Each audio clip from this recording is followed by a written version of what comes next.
When 1 is selected, the manual valve supplies line pressure onto the differential area and through a separate circuit to apply the rear band.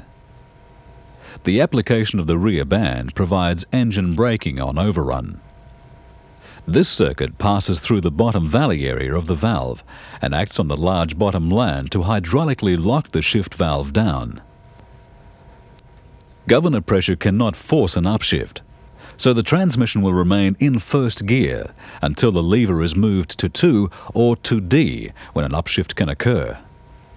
Once the transmission upshifts into second gear, the rear band circuit can exhaust at the shift valve. The rear band is inoperative in first gear when D is selected, as its circuit is open to exhaust at the manual valve. Choosing position 2 directs line pressure to the front clutch, the governor and the 1-2 shift valve. The vehicle will move off in first gear and change up to second gear as soon as governor pressure is high enough to move the shift valve up and let fluid pass to the apply side of the front servo.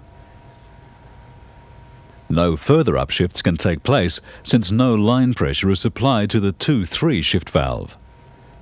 The valve moves upward under governor pressure, but it controls no fluid flow and no changes can occur.